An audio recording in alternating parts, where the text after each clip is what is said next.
नमस्कार साथियों, जय हिंद। साथियों, पिछले एक साल से पूरी दुनिया के लिए संकट का सबब बना कोरोना वायरस का ब्रिटेन में एक नया प्रकार सामने आया है। साथियों, इस नए प्रकार के सामने आने के बाद अटकलों का दौर शुरू हो गया है और आशंका जताई जा रही है कि जिस तरह यह साल प्रतिबंधों के बीच गुजरा, कहीं अगला साल भी इसी तरह और या फिर इससे भी ज्यादा सख्त प्रतिबंधों की भेंट न चढ़ जाए। तो साथियों, इसीलिए सुरक्षा बरतते हुए भारत समेत कई देशों ने ब्रिटेन के लिए जो हवाई यात्रा है उसको फिलहाल के लिए रोक दिया है, ताकि वायरस का जो नया स्ट्रेन है वो उनके यहाँ प्रसारित ना हो सके। तो साथियों, चलिए हम आपको बताने जा रहे हैं इस नए कोरोना वायरस के स्ट्रेन के बारे में। साथियों, कोरोना वायरस के इस नए स्ट्रेन को VUI 2020 12 दिसंबर के अकॉर्डिंग 12 और सीरियल 1 ये इसको नया नाम दिया गया है। इस म्यूटेशन के 17 परिवर्तनों के सेट के माध्यम से इसको परिभाषित किया गया है और यह नया कोरोना वायरस पहले के मुकाबले 70% ज्यादा अधिक संक्रामक है। साथियों, कोरोना वायरस अपनी उत्पत्ति के बाद अब तक 25 बार म्यूटेट हो चुका है। साथियों, कोरोना के इस नए स्ट्रेन, इस नए प्रकार की पुष्टि सबसे पहले ब्रिटेन में हुई है और वहां पर यह काफी तेजी से फैल रहा है। साथियों, ऑस्ट्रेलिया ने भी कहा है कि उनके यहाँ वायरस के नए स्ट्रेन के कुछ मामले मिले हैं। अभी ऑस्ट्रेलिया ने यह भी कहा है कि अभी उनका ब्रिटेन की उड़ानों पर रोक लगाने का कोई इरादा नहीं है।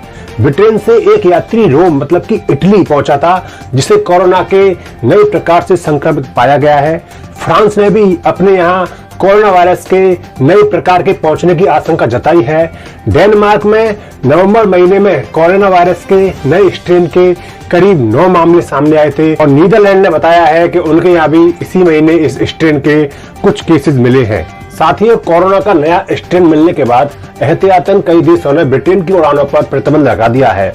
हालांकि कहा यह भी जा रहा है कि दुनिया ने कोरोना के इस नए प्रकार को लेकर सतर्कता दिखाने में काफी देर की है और विशेषज्ञों के अनुसार इसका कोई सबूत नहीं है कि यह स्ट्रेन लोगों को ज्यादा बीमार कर सकता है। तो यह सवाल उठता है कि अब जब वैक्सीन बन चुकी है तो इस नए स्ट्रेन पर इसका असर पड़ेगा या नहीं। तो इसको लेकर विशेषज्ञ कहते हैं कि इस नए स्ट्रेन पर कोरोना की जो वैक्सीन बन चुकी है उसका प्रभाव ना पड़े, ऐसी गुंजाइश बहुत ही ज्यादा कम है। और साथियों, इसी के साथ साथ कुछ वैज्ञानिकों का कहना है कि इसके बारे में ज्यादा जानकारी नहीं है, इसलिए हमें अभी प्रतिबंधों और एहतियात में रहना बहुत जरूरी है। साथियों, भारतीय मूल के अमेरिकी डॉक्टर विवेक मूर्ति का कहना है कि फिलहाल ऐसा कोई साक्ष्य नहीं है जिससे यह साबित हो सके कि जो नया कोरोना वायरस का जो स्ट्रेन मिला है यह बहुत ही अधिक घातक है। ऐसा अभी कोई साक्ष्य हमारे पास मौजूद नहीं है। साथियों, जैसा कि आपको पता है कि कोरोना वायरस पिछले साल दिसंबर से ही चीन के वुहान में फैला था और फरवरी तक यह पूरी दुनिया में फैल चुका था। साथियों, दुनिया भर के देशों में लॉकडाउन लगाना पड़ा था और सभी तरह की जो परिवहन सेवा थी वो ठप पड़ गई थी और चीन पर कोरोना वायरस के प्रसार के शुरुआती दौर में यह आरोप भी लगे थे कि उसने इसकी जो जानकारी है वो सभी से पूरी विश्व से छुपाई।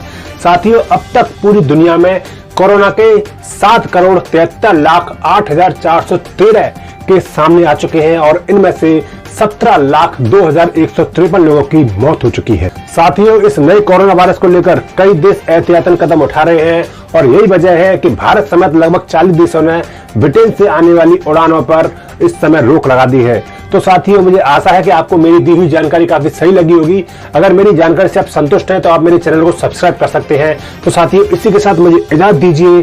जय हिंद, जय भारत।